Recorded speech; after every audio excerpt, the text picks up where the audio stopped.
we're so fortunate to get James Parker and Daryl Blakemore, that is our neighbor from religion.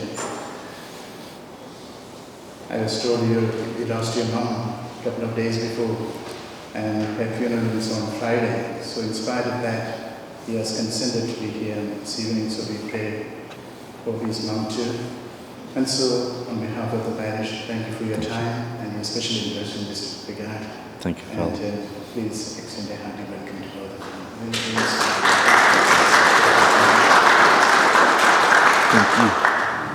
Thank you. Good evening, everyone. Well, the doors are open, and for me personally, it's great to be back here. I still remember sitting in those very pews some 20 years ago when Father Dean, I think it was at the time, decided that he wanted to extend the foyer out there. And a friend of mine's wife, Anne, whose husband was a brickie and a plasterer, was there when she volunteered him to do the job. I still remember the look that he gave her at that time, and I'm sure if this wasn't a house of God, she would have turned into a pillar of salt at that point. Anyway, the work was constructed and we finished it many weeks later. Jesus said, "Feed my sheep." Well, I tell you, you are truly blessed here to have such wonderful shepherds at Queen of Apostles. This is one of the few parishes that I know that had its priest constantly ministering to its parishioners throughout the COVID-19 virus and the lockdown crisis. Where would we be without such dedicated priests? How about a quick round of applause for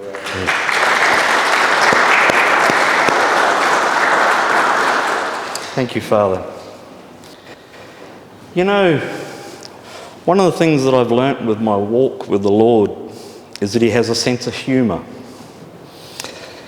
And he often uses the most broken examples of his creation to do his bidding. Why else would he have somebody like me standing here talking to you tonight? Well, like all good Catholics, you're wondering how long this is going to go on for, so if you're looking at your watch, I don't mind, but if you start tapping it, I will be concerned, okay? In the famous words of Colonel Woodward, reporting after losing a battle to the then president, I've got some good news and I've got some bad news for you. Firstly, let me say, what I'm about to tell you is not going to cost you a cent. But the bad news is that it could cost you dearly in terms of our religious freedoms. In 1905, the forefathers of Australia passed legislation enshrining the separation of church and state. Fast forward 100 years or so, and the WA state government, under the cover of the COVID crisis, has tabled an amendment bill that would effectively end that separation. This bill has passed 5 of the 6 readings before we were even aware of it. The Commonwealth law about separation of state, S116, re the separation of state and religion, is nothing more than a farce, as we see state after state enacting implementation of mandatory reporting within Australia already. For those unaware, buried in hundreds of very sound and appropriate amendments to the Children and Community Services Act of 2019, which is mainly focused on our traditional landowners, is Amendment 124BA, a knee-jerk reaction to the Royal Commission's recommendations 7.3 and 7.4 in an election year. However, 124BA is an insidious clause that does not emulate the Royal Commission's recommendations in total, but has singularly singled out ministers of religion. Inconsistently, 124BA does not apply to lawyers, medical professionals, and many non-religious institutions.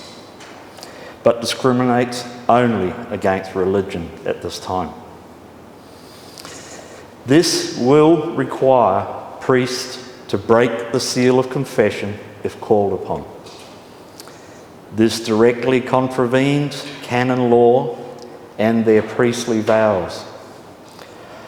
Pope Pius X in his catechism taught that the confessor is bound by the seal of confession under the gravest sin and under threat of the severest punishments, both temporal and eternal.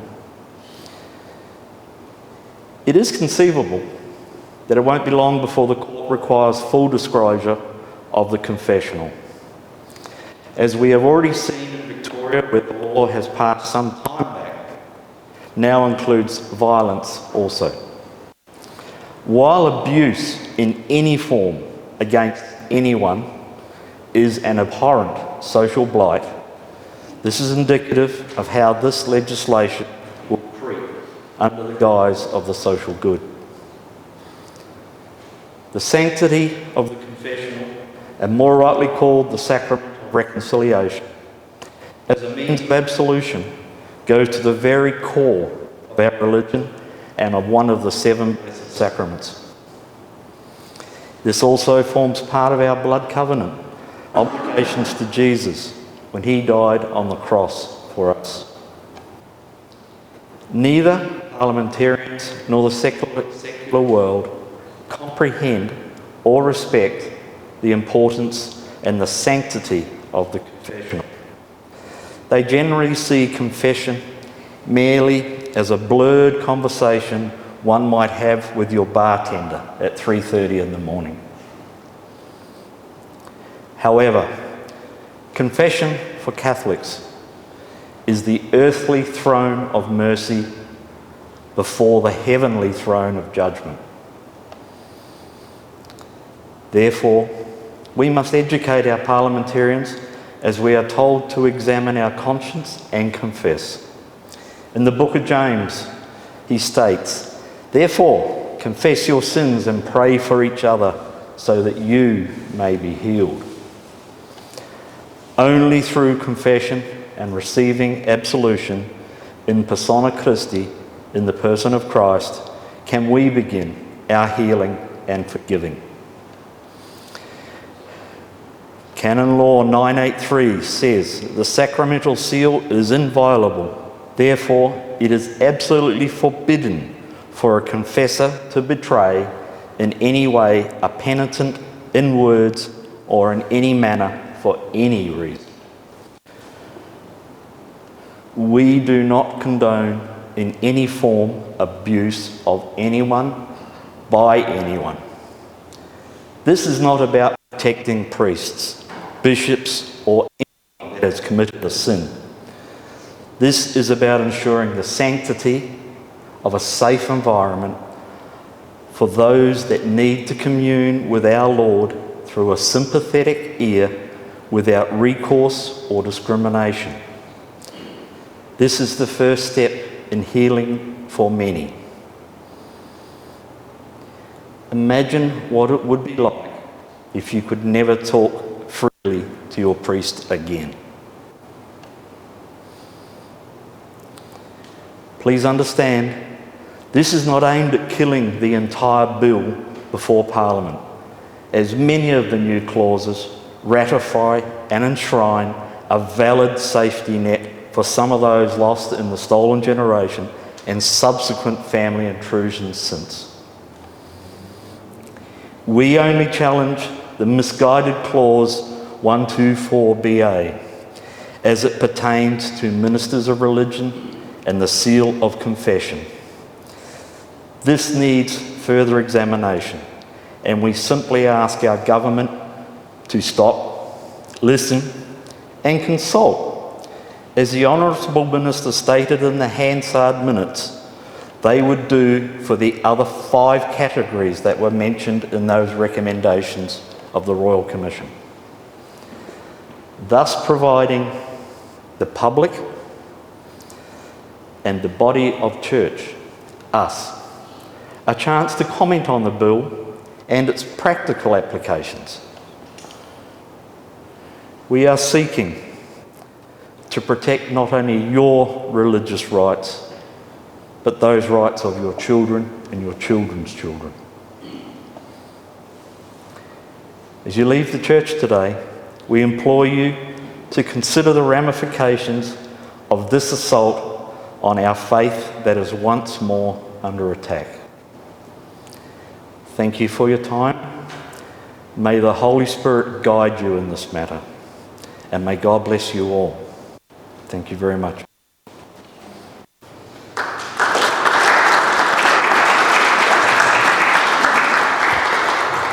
I'm also going to record this, so there's going to be a voice recording of it as well as a video recording of it as well. Daryl, I just want to say you look very smart tonight, mate. I came in my jeans. So, clearly I've got a message for you tonight, if you can't read it. So, my name's James Parker, and I'm just really honoured to be here in this parish. It's the second time that I've come here to talk on the topic of childhood sexual abuse and what it is to support survivors tonight and the seal of confession. As you listen to me, I want you to be conscious that there's not just one voice here. I'm seeking tonight to speak with the voices of many, many different survivors of childhood sexual abuse that I've had the distinguished honour of walking alongside and meeting over the years. But it's not just their voices. Tonight, I'm hoping that will come through my voice. As morbid as this might sound, it's a reality that I hope to speak with the voices of those who took their lives because of this situation. And I want to place their lives in the context also tonight of the seal of confessional. It's very, very important about that. So without further ado, let's move to some initial points. Oh, there's a message on my as well. Make sure you read both of them, okay? So let's move to those initial points. First of all, let me tell you why I'm not here. I'm actually not here to speak about protecting Catholicism, or making sure orthodoxy is not touched at all. No, I'm here to talk on behalf of survivors. That's why I'm here.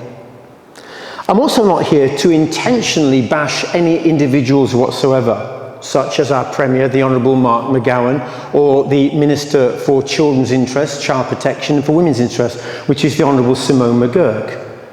But as a citizen of this nation and of this state, I do have every right to challenge their ministerial roles when I don't believe that they're stepping up to their roles. I'm also not here, and Daryl's echoed this already, to reject the entire Children and Community Services Amendment Bill 2019. Many of those clauses are actually admirable, because they do seek after real safety for some of those who've been lost under the stolen generation and subsequent family intrusions since then, as Daryl mentioned earlier on. What am I here to do? Well, I'm here to speak with sensitivity, I hope, respect, with hope and healing for abuse survivors. I also seek to uphold the care and honour of every single supporter's narrative, their stories, including their informed choice, and particularly around confession. I'm also here to challenge the misguided clause 124BA, which refers to ministers of religion and the seal of confession, and to ask that the WA government actually stop, that they listen and consult, as the Minister for Child Protection stated that she would do with the other categories included in the Royal Commission's recommendations. They haven't listened to us yet. I'm also here to share a little bit, I hope, of best practice for survivors when dealing with survivors from every culture and from every age group, especially when considering the journey of restoring their souls. This is something the government doesn't understand. I'm here as a voice for victims, as mentioned, who are already dead, for those who are just merely existing in their lives, but also for people who've survived, who call themselves survivors, and others who, not too dissimilar to myself, are actually thrivers these days. And I'm also to bring honour and gratitude where that's due, and that definitely includes to Catholic priests. And if you're wondering why, I hope that by the end of this talk you will understand why. Let me just share a little bit about my story with you. Then it puts into context to what I'm trying to speak about with you tonight. So let's go for the bit of my story. I suffered from or had extensive childhood sexual abuse between the ages of 8 and 11. The key perpetrator was a married teacher at my school, a male teacher. I was also interfered with by a family friend, an older teenager, significantly older than myself. I was very young, of course, at the time. Nevertheless, that went on parallel for 3 years. That set me up for depravity. My dignity was destroyed. My depravity lived. To the point that I had no sexual boundaries and lots of addictions by the age of 16. So I was raped at 16, 17, and the age of 18 by 3 different men. But at the age of 17, in the midst of all that trauma, and you couldn't see it on the outside, but man, was it alive inside. I was looking and seeking and searching for a place that I could begin just to start talking about some of the hell within me. And as a non-Catholic, having been raised to be very wary of these Catholics, I accessed the Catholic confessional. Why? Because I believed there might just be a place of safety, of empathy, and of access to life itself. And I was dying. Let's move on to the next half. At the age of 25, after that experience of the confessional, which I can tell you categorically saved my life because I was suicidal at 17. It gave me a whole nother lease of life for all the memories to begin to be awakened at the age of 25. And then that began my journey of recovery, quite early on for a survivor of abuse. For many, they don't start it for at least 22 years, they say is the average. At the age of 28, I actually went and faced and I challenged my past abusers. That's a story for a book one day when I've got time to write it. But at the age of 32, I found myself in the secretariat of an independent review of child protection in the Catholic Church in the UK. So I found myself working with some of the top law lords in the country, reviewing what the Catholic Church was doing. And this brought about all sorts of different insights to me as an abuse survivor. At the age of 33, I began to attend survivors groups. I was working with so much of this stuff, I thought I need support myself. And so I began to engage in different survivors groups. At the age of 36, I was involved in a court case which saw the conviction of the teacher from school. And I came to learn that he was a serial paedophile. I also learned from the police that many of my peers had committed suicide. And that's why I stand here tonight, aware in a sense of the echo of their souls saying, please speak, please speak, please speak. I just wish they'd had access to the seal of confession as I'd had as a teenager. Clearly they didn't. At the age of 47, after my move here to WA, I shared my story publicly in just very lightly, I just made a reference to my abuse. And a number of people began to come forward to me, people in very senior positions saying, that's my story too, but I've never told anybody. So I'm very, very aware even here tonight as I share, some of you too are survivors. Well done for making it here tonight. I hope what I say doesn't trigger you, but I hope if anything it will inspire you to keep moving on in your own journey of recovery. And then I was very fortunate a couple of years ago to do some training here in WA with clinical psychologists who deal with perpetrators and with victims. I'd like you just to listen for a moment to some survivors' voices. This is just a very initial start of a video that we've prepared, we survivors have prepared, that we hope will be played in churches this coming weekend and possibly the following weekend as well. On Friday, I had the great honour of joining a number of other abuse survivors, 5 abuse survivors from here in Western Australia, who are willing to speak about how the seal of confession itself in the sacrament of reconciliation has literally saved their lives and helped them to heal. I was talking with a journalist over East early this morning. He said, I've never heard a story like this before. I said, well, now's about the time we started to speak up and to speak out for where we're finding hope and healing. And you'll see these videos. They've been done anonymously.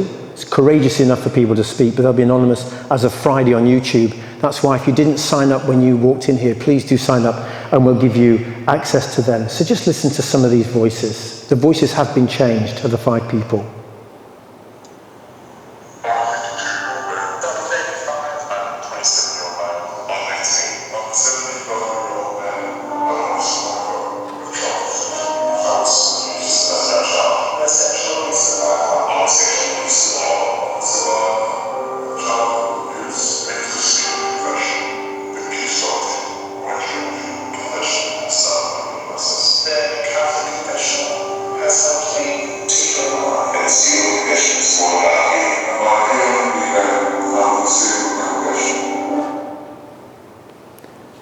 Five stories, people aged 18 to 75, including a wonderful Aboriginal lady who talking about how the seal of confession had literally saved their lives. Isn't that exciting?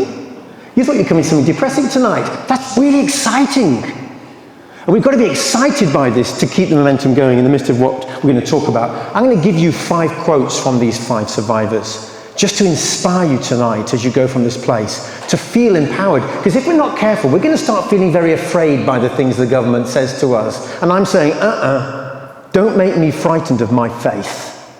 Let's read what the 18-year-old said. Look at my back while you're at it too. He said, I began having flashbacks a few years ago about my childhood sexual abuse at school, and facing this trauma at 16 made me feel more vulnerable than ever. One of the safest people and places I knew I could turn to was my local priest under the seal of confession. If I thought the priest would ever tell anyone what I shared with him, that I'd never have gone to him in the first place. Politicians just don't get this. The government should back off from trying to police the confessional. This is my safe place to talk about my abuse. I know it's the same for many other people too. And it feels as though politicians are now attacking me personally when I am the one who was wronged and hurt as a kid, and they don't seem to want to understand survivors' pain. That's an 18-year-old young man. Isn't he brave? Man, is he brave to talk like that. Let's take a look at the next one. A 27-year-old male says this. My abuse was like the greater of majority of abuse that happens. It was done by someone known to me close to home. Only a few years ago, due to my inner turmoil, I felt compelled to consider Christ. But where, he says, would I find him? I went to confession, and through many sobs and tears, I tasted of true freedom for the first time in my life. The state government's proposed amendments feel to me like a calculated external attack on the Catholic Church, which is both my soul's home and its hospital. I was betrayed and abandoned as a young child. I now feel I'm reliving that same pain, only this time round it feels like it's politicians who are re-abusing me when they are paid and elected to protect children and vulnerable adults. Strong statement indeed, I think you'd agree. These 5 survivors were very brave enough also to want to give a visual message there supporting the seal of confession. The next slide, please. So what is it that we're dealing with? When you reflect on what happens in childhood sexual abuse, and the reason why this has been such a big topic, and that the church should take it very seriously, and take it seriously because the greater majority of abuse is way outside of the church, and way outside of institutions, you know, as well. What we're dealing with here for survivors is the gross manipulation of their personhood, of their mind, of their body, of their soul, which is the will, the mind, and their memory, their emotions, and their ability to be able to reason properly. It's a stripping of their dignity and of their nobility, which leaves them feeling depraved and impoverished. They have a sense, therefore, of being out of control and having no way of being restored, or very little way of being restored. And what happens is this: each one would say, my no, it was ignored, and my decision-making was denied to me. So what happens to the policing of the confession? I believe it will lead to the state manipulating the safety of every victim's narrative. It will strip the survivor of their limited present-day control, and for some survivors, they really don't have a lot of control. It will encourage fear of approaching somewhere that many people are now beginning to say has been a key source of hope and healing. The soul's hospital, the soul's home. They'll question accessing free, available, trained caregivers. Priests are receiving more professional development around this topic, I think, than around anything else these days. It's free, it's available 24/7. The government doesn't provide that. And it will stop them from assisting with the first step towards eventual reporting. For me, I was 17, but by a number of years later, I reported the serial paedophile, and he was found guilty, and it stopped a lot more children from being abused. It denies the victim the opportunity to make their own decision at their own pace. And it increases suicidal ideation, and it will decrease mental health. It will put more pressure onto our mental health system, and it doesn't need more pressure. And I'm not just saying this because it's a nice thing to say, because these are the stories that are already coming forward. Let's listen to another survivor speak. As an Aboriginal woman, I think the Catholic confessional is the only place a vulnerable Aboriginal child or adult can access discreetly and free of charge without fear of reprisal. The seal of confession, as it presently stands, offers the Aboriginal community a desperately needed lifeline. No decent, caring human being should even consider tampering with that. Typically, this lady says, it's women and children who are being sacrificed at the hands of the state minister for children's and women's interests. The ministerial role is being played, but no real positive change will happen. If anything, the vulnerable people she's paid handsomely to protect are now the ones being persecuted. I have despaired, she said, and felt re-traumatized by the government's proposals. Not the government's law, but just their proposals. That's the effect it's having on her. Let's look at the 52-year-old male. You'll guess whose this is. As a non-Catholic and while still a teenager, I went to confession. The Catholic priest was amazing. His kindness and empathy not only stopped me from taking my own life, but kick-started my lengthy journey of recovery. My silence and isolation had at last been broken. I cannot understand then why the Western Australian government is focusing on re-abusing victims by policing their private confessions. Politicians' attempt to pervert the only safe, secure and sacred place used by vulnerable children and adults will cripple victims' journeys of recovery. It just doesn't make sense to re-traumatize possible future key witnesses. And again, another photograph for you. That's a powerful one. Priests can't speak about this because the confessional is held tight within them.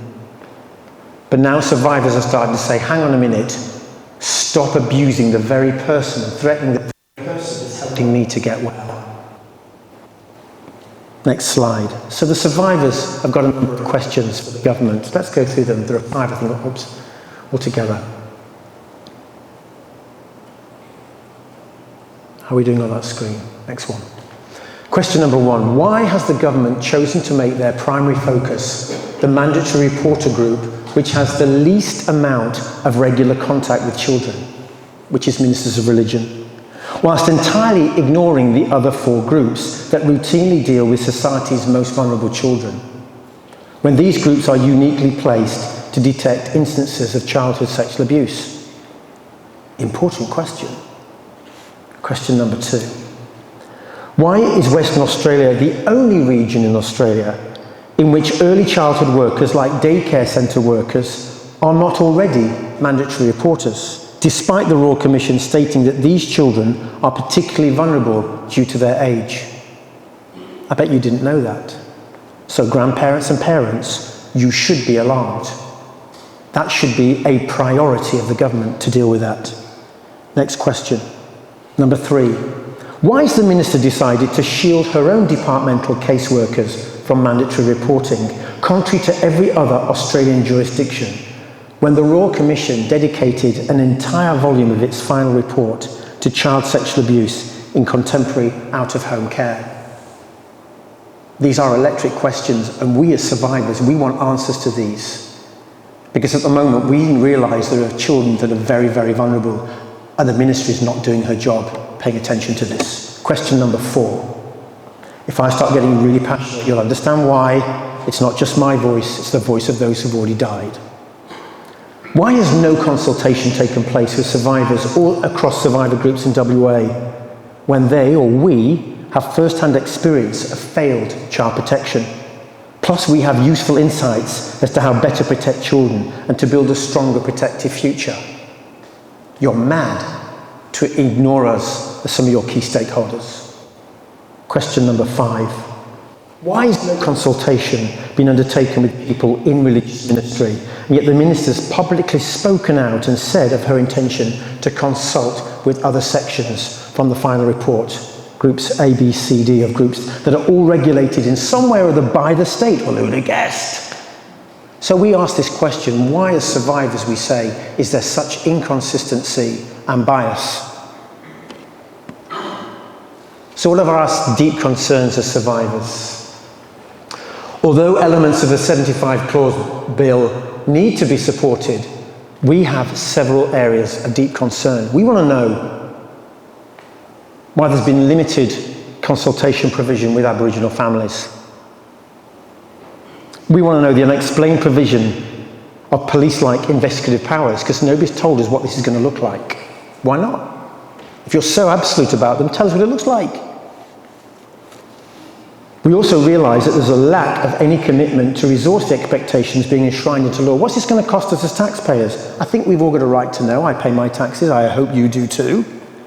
What does this look like? What are you hiding from us? The government proclaims it's committed to putting child safety first, but we believe the bill in its current form plainly does not meet this commitment fully. In fact, we're starting to believe that the opposite is true. They express survivors are expressing grave concerns about the government's ability to fully protect children. And particularly those 5 other questions, they need very robust answers and quickly.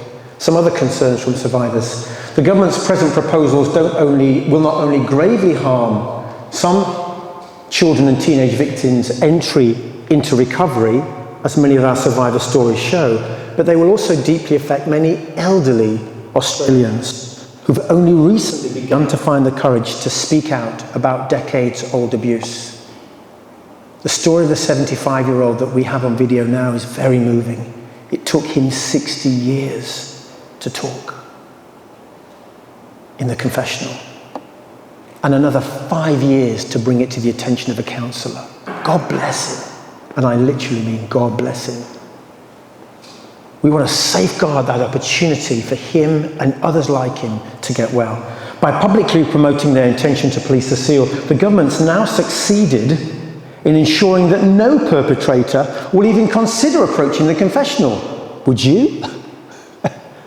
I go to the confessional, I go to the police. Might as well just go to the police. Duh. Previously, should an abuser have used a sealed confession, even though reports show that none do, and I'll talk to that in a second, the priest could have used his role to gently persuade a perpetrator to turn him or herself into the police. And as we know, to receive absolution, to be forgiven of your sins, is to be truly repentant and to do the penance that you need to do, which means saying to the perpetrator, you have to go to the statutory authorities and face your crime. For God can't forgive you something you don't want to be forgiven of. So what's happening is victims and survivors, paying the price again. They will now hesitate to keep using the confessional, so they pay double the price. They get abused outside, and then they've got nowhere to go to, because the government are trying to care for children. So basically, government proposals will penalise those who are already wounded and leave them further traumatised, with a doorway to hope forcibly slammed shut in their faces. And that, my friends, is a lose-lose situation for everyone, except for perpetrators. Let's move on to the 75-year-old's quotation. These are just taken from the videos that will be available by Friday. I've got a guy working hard on them tonight. He says, I was abused as a 6-year-old. I was an innocent. It's affected my whole life. It took me almost 60 years to speak to anyone about this. And where did that happen? In the confessional. On that day, he says, healing began. It took me another 5 years to tell a counsellor. Without the confession, I would still be walking around in pain, living without ever having told someone. And if I knew or does offer, and I don't know that that line's ever been delivered in WA before, and it feels really good saying it, because it's true, and nobody's reporting it. No offence to Simone, but she's the minister at the moment, and we wanted to stop the attack on the seal. Just a few more comments from survivors. We're coming into land. Do up your seatbelt, okay? Here's a few comments. One person said, this legislation is of such critical importance that no one can afford to get it wrong. That it should have been presented to Parliament with such shoddy and minimal preparation should seriously alarm every Western Australian, both young and old. Another person said, with its amended law, is the government now going to pay the same wage to priests as it does to medical professionals, as well as pay for their ongoing training in matters relating to child protection? I thought it was a very interesting comment to make. One other person said, survivors demand better, and children require better. I was hesitant to share this next slide, but I sensed back in 2007 that maybe this would be important. For 11 years, I've been quietly questioning priests. I worked for Cardinal and Bishops' Conference, for archbishops, different parishes, and I've brushed alongside priests often on that journey. I love them, and I challenge them too. Sorry, fathers, but that's my role as well. But I did my own private research on this, and I share this, and it is private research over an 11-year period. And I got responses from 67 Catholic priests, and together they accumulated nearly 1,650 years of priestly service. Let's say that a priest works 48 weeks a year, takes 4 weeks off, God bless him. And he might listen to an average of 5 confessions a week. Now, this is a really conservative estimate. Some listen to way more than that. Some might not listen to that many. Well, that overall, from those 1,639 years, times 48, times 5, gives us nearly 400,000 confessions. It's a lot of confessions. 43.3% of the priests I spoke to privately recall survivors. They didn't say how many, but survivors mentioning their abuse to them. They said that the identity of the perpetrator is rarely, if ever, mentioned. So someone may say, look, I'm a survivor of sexual abuse, but they don't say it was dad, or they don't say it was uncle, or they don't say it was the boss, or anything else like that. They just say they're a survivor of abuse. But these priests remember these things, remember that they dealt with survivors. Only one of those 67 priests recalls one perpetrator, he said, alluding to abuse on one occasion in the 1970s. One person out of a conservative estimate of 400,000 confessions. But we don't know how many survivors we've heard from. Can you see the balance of context in this? That's my private research. One day I'd like to see some public research done. It's funny, money speaks. I pay the tax man. But the government, I'll be honest with you, they do minimal and often nothing for abuse survivors. That young 18-year-old lad went to the police at 16. I said, how often have they been in touch with you? Nobody said anything to me anymore. Have you seen psychologists? He said, lots. I said, are you getting any help? He said, I see a psychiatrist every now and then. He just writes me scripts and medicates me. So we're drawing him into Christ, walking the journey with him, because his victimhood was on the cross, and his freedom is beyond his resurrection. So let's be honest, I'm a survivor, but I'm now paying the government for me to fight their negligent clauses. And I'm there trying to stop them re-traumatizing other vulnerable adults and children. Who's abusing? The government. But I pay into the church. And you might not have thought of this context. But the church actually provides me with 24/7 free confidential service every day of the year in every town and city. If I can access that priest, they just about always say, I'll hear your confession. Come into this place where your soul can find healing and hope. So my money pays to rapidly increase education and practical rollout of child protection for vulnerable adults, and mostly for children. And I thank God for the safeguarding work that's been done in this archdiocese. We are leading the way compared to most parts of the world itself. Such is our money goes into collection, and it's paying to safeguard children. So who's abusing our walk here now? It's the government. And I don't want to be angry with the government, I just want to be honest about it. This is a comment I made this morning. Forgive me for indulging myself, and we are really coming to the end. I said to a journo, I said, look, the Royal Commission undertook important work. However, its final report was unable to provide a full picture of child sexual abuse in Australia, because its remit addressed a mere fraction of historical abuse, when it's known that the vast majority of child abuse occurs beyond the boundaries of institutions and looks very different today than it did decades ago.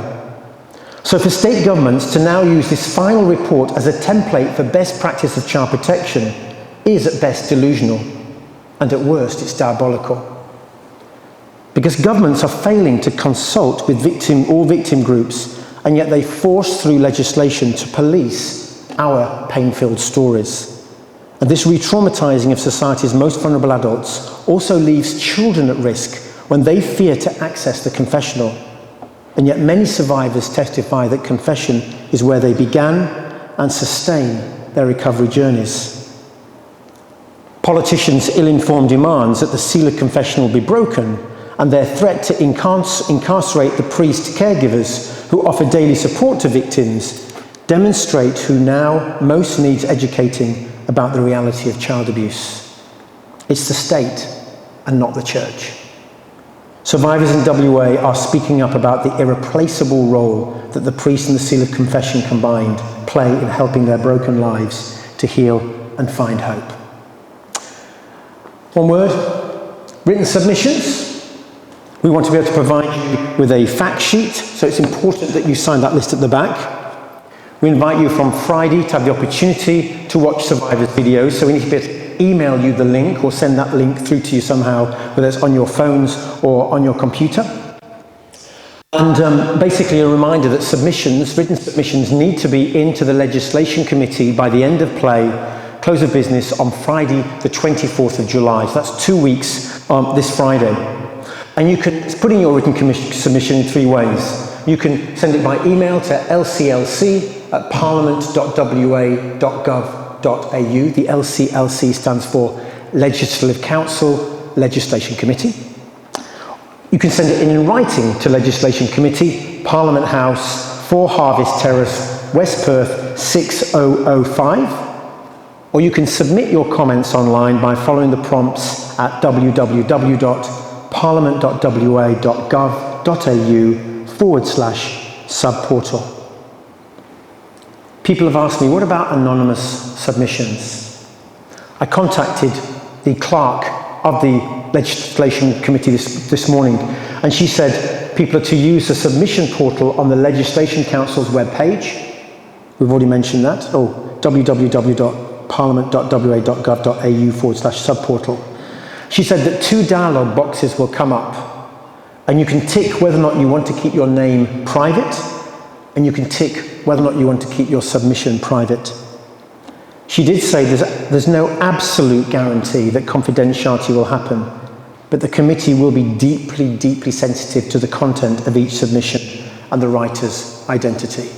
And she really wanted me to say, look, and if it's the case, we will contact people before we put their names forward. So, just want to give to you a few slogans that have been coming up from survivors. These is really quickly, they might make you laugh, they might make you cry. Victims and survivors say, stop the government's muck abuse. Saving the seal is caring for kids.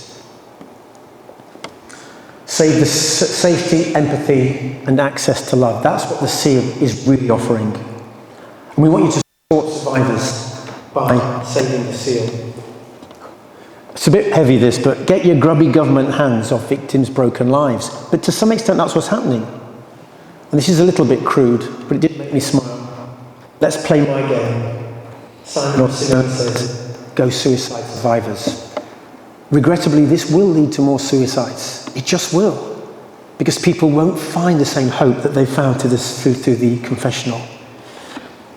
Another primary perpetrator is the minister for child, that should say persecution, I think. Oh no, there's the next one. Stop the minister from child persecution. Survivors' souls say priests protect, now politicians are persecuting. We to police the government harmers and not the priestly carers. Haymack abusers, quit the re-trauma of victims' pained hearts. And a reminder that priests provide unpaid protection of our souls. Final slide is just the written submissions again, in case you need to take a photograph of that. And with that, I'm done.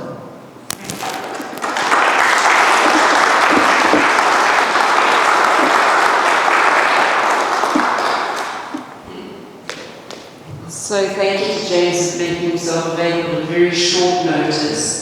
I'm sure there are questions. Does anyone have any question at all they'd like to raise? Hold on a moment.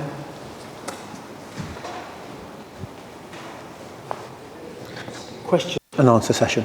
I'd like to ask, what does this legislation mean in practical terms?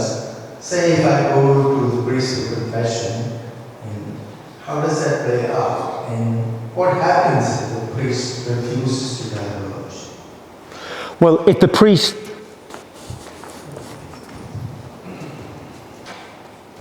Thank you. Your question.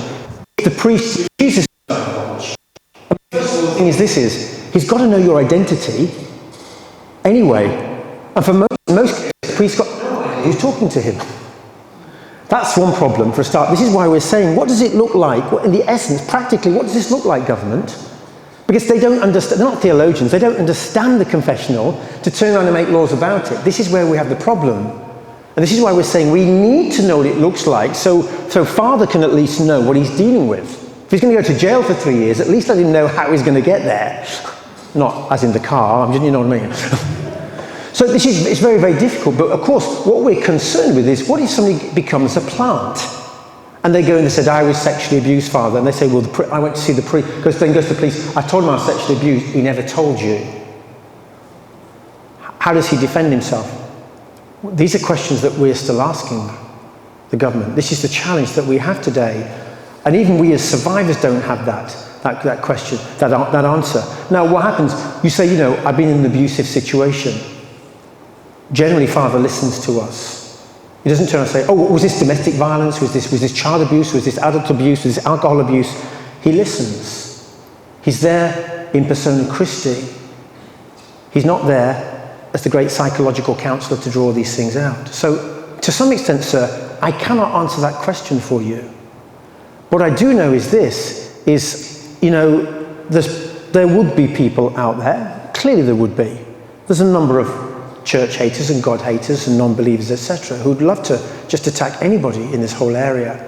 So therefore what it is they could end up trying in somewhere or other just to get one person jailed. But more than anything, it's trying to instill fear into our priests. And it's trying to instill fear into us. I would say this, we might need to find some code words or something for child sex abuse. Father, I'm a victim of CSA. Do you know how many meanings there are to the letters CSA? Loads.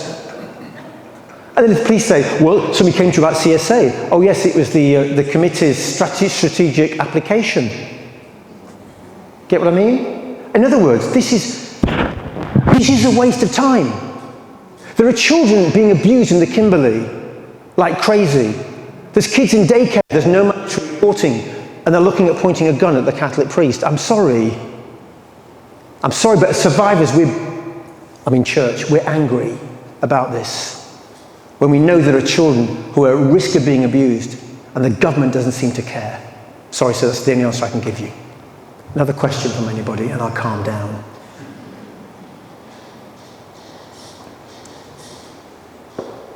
I don't get that one, but I've got a very loud voice. But the recording needs to hear it. James, thank you for that. Just It appears to me that, while I agree with everything you say, that the government is feeling very confident about this because there is a general atmosphere of church abuse at the moment. And the Catholic Church's reputation amongst the society is pretty low. Most people assume that bad things are going on in the Catholic Church, even though, in my experience, everybody has been pretty good. You always get someone doing the wrong thing, but the government is feeling very confident at the moment, especially since we had the law passed in South Australia. Victoria is doing things, Northern Territory, I believe, and it's also being passed in other countries. And so they have not only a policeman from other states and other countries, but also the backing of the Royal Commission. They are fairly confident, I think. It's also passed the lower house. So they're fairly confident of getting this legislation through. And they think that it will be a very popular decision for them. On that basis, I have to ask you, how likely is it that even taking this very obvious act that we're taking, that we need to protect survivors, what is the likelihood of success in getting rid of Clause 1248?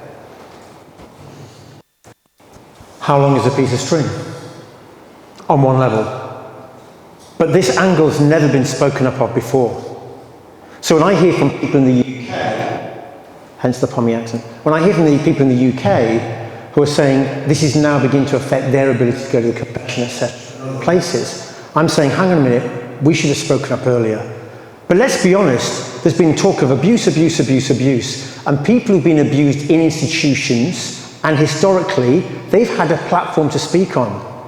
The people who come to me weren't abused historically necessarily, or weren't abused in institutions. They've been abused around them, where the majority of people come from. And all they've had to do is they've had media in their face, bad church, abuse, and all these survivors should get redress. Well, let me tell you, the survivors who are most bleeding, I can't say most, but those who really have to go through hell, they get nothing. And they've never spoken up before. And I believe that what we're doing here in WA is a first, but I tell you something, we're passionate about this. If they pass the law, then we're going to keep going back to them and say, how dare you, how dare you, how dare you. But there's a number of questions here that if they don't answer those questions first, mate, I'd lay down my life for this. I would. Because I believe in the right to every child to be protected. And at the moment, they are not saying that to us as survivors. They're not saying that message. So we pray for us. We want to get that message out there. We want to see these videos. I know perhaps not so many of you here might not be Facebook addicts. By the looks of it, you're not, but that's okay. We'll get to the Facebook addicts. That's what we want to do. But we've got to get this message out there far and wide, that there is another narrative that nobody's spoken of and nobody's gone anywhere near to. And it's impossible for the priests and the bishop to do this, because it looks like they're trying to protect themselves. Well, I'm not allowed to protect a bishop or an archbishop or any priest for that matter. I'm allowed to protect children. That's the message we've got. That's the message the government's got, and the government isn't living by their message. And until they live by their message, tough, I'm going to keep kicking them where it hurts. Because that's what your taxes pay for. And more than that, those children are worthy of nobility and dignity. And I speak on behalf of all those voices behind me who've never had a voice at all. Yes,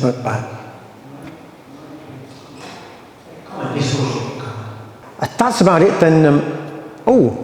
Question of the lady of the house. Well, not a lady's the lady of the house, you know what I mean? Okay. Guys, this is just me. Nobody has talked about prayer. And I'm no historian, but I have a vague idea of the Battle of Lepanto. I know that the Turkish fleets are approaching. I know that Europe looked like it was going to fall to the Turks and the Muslims. And the whole of Europe prayed. And the whole of Europe prayed the rosary. And the great big storm and all the ships got blown out to sea. And the battle was won. It's vague on history, but the point is that we need to pray. Prayer does things that nothing else will do. And if there's any message we can give those who are supporting those who make submissions, please pray. That's not.